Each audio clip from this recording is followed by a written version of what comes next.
पीढ़ी का जहाँ पे सबसे अधिक केसेस पाए गए हैं, उनमें भी जो एरियाज़ हैं, हिंदपीढ़ी का जो इलाका है काफ़ी घनी आबादी का इलाका है, बहुत फैला हुआ इलाका है।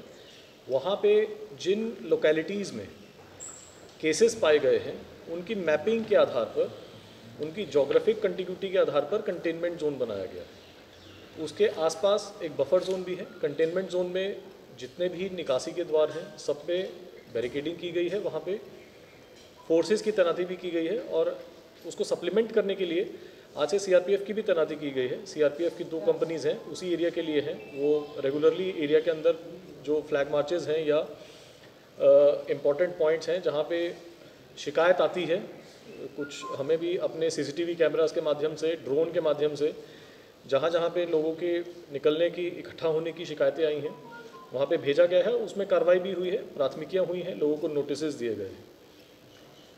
उसके अलावा जो पिकअप ड्रॉप पॉइंट्स हैं, जैसे जहाँ पे आवश्यक सामग्री वहाँ तक भेजी जाती है, चूँकि काफ़ी समय से वहाँ लॉकडाउन चल रहा है, ज़रूरी जो खाने पीने का सामान है या दवा है, उसके लिए सेंट्रल स्ट्रीट का जो पॉइंट है या गुरु नानक स्कूल के बगल का जो पॉइंट है, वहाँ पे बैरिकेडिंग के अलावा क्यू लगाने के लिए भी अलग से व्यवस्था की गई है और अंदर और बाहर तरफ दोनों तरफ पेट्रोलिंग रहती है। वहाँ पे भी सीसीटीवी कैमराज रहते हैं। जो भी वायलेशन हम लोगों को, हमारा जो कंट्रोल रूम चल रहा है, वहाँ पे जो दिखाई देते हैं वायलेशन, इमीडिएटली 14 हाईवे पेट्रोल और पीसीआर हमारी जो वहाँ पे लगी हुई हैं, वो पदाधिकारी चाहते हैं जो लोग वायलेशन कर रहे हैं उनको आइडेंटिफाई करके उनके ऊपर फाइन या नोटिस या एफआईआर के जो सुसंगत धाराएं हैं आईपीसी, उसके तहत केस किया जा रहा है। बाकी सभी जो कंटेनमेंट जोन्स हैं, जहाँ पे 1-1, 2-2 केसेस आए हैं, कॉन्टैक्ट ट्रेसिंग के माध्यम से ही पता चला था, उन्हीं को घर में जो उनका है या उनका जो बिल्डिंग है उसको कंटेन किया गया है। उसके आसपास का एरिया जो है वो जोग्राफिक कॉन्टिग्यूटी के हिसाब से उसको बफर जोन बनाया गया है। वहाँ पे भी डिप्लॉयमेंट अलग से की गई है और वहाँ पे आवश्यक सामग्रियाँ पहुँचे उसके लिए भी व्यवस्था की जा रही है। इसके अलावा बहुत से जो आउटर पॉइंट्स हैं रांची जिला के, मैं आपको बताना चाह रहा हूँ कि हम लोगों ने 28 ऐसे पॉइंट्स आइडेंटिफाई किए थे।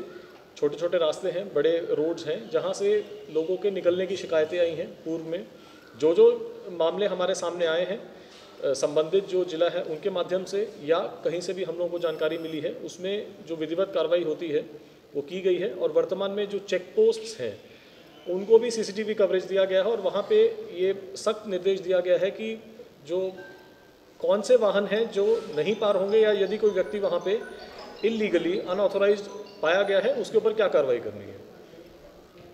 हमारा आग्रह ये होगा कि जो लॉकडाउन मेजर्स हैं, आज सुबह से ही हम लोगों ने देखा है कि बहुत लोगों ने वॉलंटरीली भी कोऑपरेट किया है, बहुत लोग अभी नहीं निकल रहे हैं।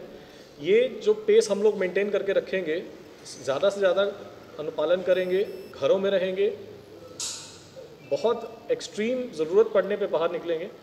मुझे लगता है जो केसेस आए हैं उसको कंटेन करके उनमें फर्दर जो ट्रीटमेंट का प्रोटोकॉल है या आइसोलेशन का प्रोटोकॉल है, उसके तहत हमारे आगे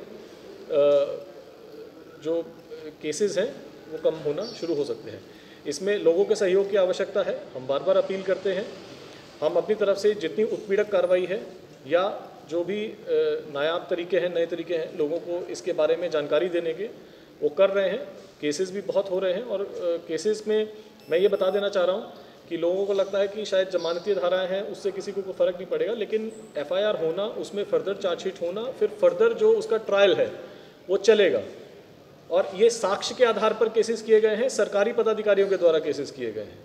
तो किसी को अगर ये भ्रम हो तो केस हो गया तो क्या हो गया, तो वो उसमें ना रहें। उनको 5 साल तक की सज़ा हो सकती है। डिज़ास्टर मैनेजमेंट एक्ट की धाराएँ लगी हैं और यदि रिपीट ऑफेंडर्स पाए जाते हैं तो उन पे हम लोग नॉन बेलेबल केसेस भी करेंगे।